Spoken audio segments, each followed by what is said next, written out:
seryoso man ang usapin pero nagawa pa rin magbiruan ng ilang senador sa pagdinig ngayong araw sa flood control scandal. Pero may isang biro na hindi kinatuwa ni Senador Jinggoy Estrada. Ang detalye sa agenda report ni Dexter Ganibe ng Abante.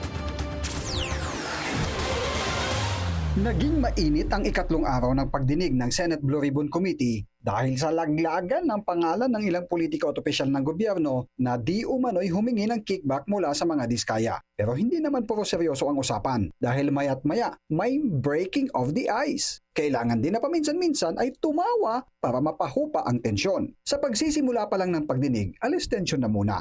Roll call pa lang kasi ng senador na dumating, nagkatuwaan na ang mga mambabatas. Siyempre, special mention sa chairman ng committee, ang earliest bird na senador.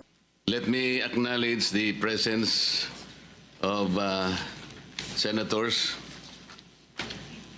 Senator Erwin Tulfo, who came at 8:39 a.m. this morning. Congratulations. Magkasunod ang magkapatid na sina Senators J.B. Ejercito at Jinggoy Estrada. Pero humagalpak sa tawa sa pagdinig matapos tawagin ang dalawa na the good one and the bad one. Senator J.B. Ejercito came at 8:40. Senator J.B. Ejercito, the good one. Senator Jinggoy Estrada, the bad one, came at 9:09. Kaya pabirong inambahan ng suntok ni Senador Jinggoy si Marcoleta. Ang pagbibiro umano ay meron ding hangganan. Sa unang beses, maari pang sakyan. Subalit kung maulit pa ang mga banat na pabiro, tsak aalma na ang pinatutungkulan. Sa kalagitnaan ng pagtatanong kay Curly Diskaya matapos ibulatlat sa Senado ang mga pangalan ng ilang kongresista na umano'y humingi sa kanya ng padulas para matiyak na mai-award sa kanyang kumpanya mga proyekto ng gobyerno, na ulit ang banat ni Marcoleta kay Estrada matapos itong magtanong kung may mga senador bang nang hingi rin sa kanya.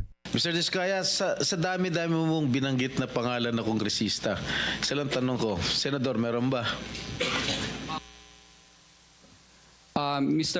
Your Honor, wala po. Sigurado ka? Safe ka na. Sigurado po. Nagtawanan pero umalma na si Estrada at kahit nakangiti, inihayag na niya ang kanyang saloobin sa biro sa kanya ni Marcoleta. I resent that statement, Mr. Chair. I resent that statement. Safe ka na. Okay. Diba? Safe na. Hindi naman humantong pa sa tensyon at nagpatuloy ang pagdinig. Para sa agenda, Dexter Ganibe, Abante!